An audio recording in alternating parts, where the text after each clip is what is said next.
ఇప్పుడు కేటీఆర్ మీద ఇది ఒక్కటే ఉందా?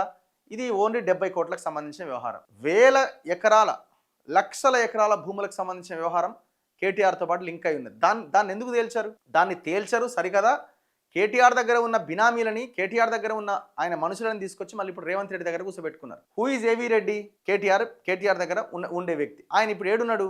రేవంత్ రెడ్డి దగ్గర ఉన్నాడు. హెచ్ఎండిఏలో వచ్చి కూర్చున్నాడు. ఎవరైనా పర్మిషన్కి వస్తే దేనికి ఎంత, ఎస్ఎఫ్టీకి ఎంత, కమిషన్ ఎంత, ఎవరికి ఇవ్వాలి, ఏంది అన్నది ఆయన డిసైడ్ చేస్తున్నాడు. ఆయన, ఉదయ్ సిన్హా వీళ్ళంతా కలిసి ఏరియాలు పంచుకున్నారు. మరి ఈ భూముల లెక్క ఎవరు తేల్చాలా? మాకు ప్రజలకి సరే ఈ 70 కోట్ల లెక్క ఒకటైతే మాకు ఆ వేల లక్షల ఎకరాలకు సంబంధించిన భూములకు సంబంధించిన వ్యవహారం మాకు కావాలి కదా. అది కదా మా రాష్ట్ర ప్రభుత్వ ఖాతాలో చేరాల్సింది. ఇలా నువ్వు భూమి లేదు అని అంటున్నావు కదా. భూమి ఉన్నది.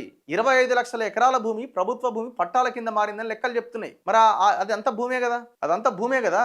కాళేశ్వరం కేసు ఏమైంది? సిబిఐకి ఇచ్చినా చేతులు దులుపుకుని అయిపోయింది. పీసీ ఘోష్ కమిషన్ కోట్ల రూపాయలు ఖర్చు పెట్టి కమిషన్ వేసి జీతాలు ఇచ్చి అంతమందిని విచారిస్తే దాన్ని మొత్తం వచ్చి చెత్తబుట్టలో పడేసారు. మెగా కృష్ణారావుని కాపాడే ప్రయత్నం అందరు కలిసి చేసారు. ఈ కేసులలో ఒకవేళ ఈ కేసు ఎంతవరకు వాడతారు ఈ కేసుని? ఒకవేళ కేటీఆర్ ను ఆ కుటుంబం నుంచి ఎవరో ఒకరిని అరెస్ట్ చేయకపోతే రేపు మళ్ళీ 2028-29లో జరిగే ఎలక్షన్స్ లో మేము ఏం చెప్పుకోవాలి? ఆల్రెడీ కేసీఆర్ ని ఎందుకు అరెస్ట్ చేయమంటే నేనెందుకు చేస్తా, ఆయన ఫామ్ హౌస్ ఉన్నా ఒకటే, జైల్లో ఉన్నా ఒకటే అని ప్రజలని మైండ్ ని వాష్ చేస్తున్నాడు కేసీఆర్, రేవంత్ రెడ్డి. ఇప్పుడు మళ్ళీ ఎవరిని అరెస్ట్ చేయకపోతే రేపు పొద్దున్న 2028లోనో 29లోనో జరిగే ఎలక్షన్ ఏం చెప్పుకోవాలి అని అవసరమైతే ముందుగానే చెప్పి ఇగో 10 రోజులు 15 రోజులు పెడతాం బాస్, ఇక మరి తప్పటట్లేదు, మరి నువ్వు భూములు మాకు రాసి ఇచ్చినావు, నువ్వు సగం నీ దాంట్లో మేము కూడా సగం తీసుకుని అంతా బాగానే ఉంది, కానీ ఇగో 10-15 రోజులు పోవాల్సి వస్తుంది, మరి రెడీగా ఉండంటే ఆ సరే మరి రెడీ. ఇప్పుడు దీని కూడా ఎదురు చూస్తుండు. జైలుకి పోయేస్తే ముఖ్యమంత్రి అవుతాడేమో, అందరు అయ్యారు కదా. రేవంత్ రెడ్డి అయిండు, చంద్రబాబు అయిండు, జగన్మోహన్ రెడ్డి అయిండు, నేను కూడా అయితేనేమో ఈయన పాటికలాగా అంటుండు. సో అట్లా అందరూ కలిసి కూర్చొని ఒక డిజైన్ చేసుకొని అట్లా పంపిస్తారు.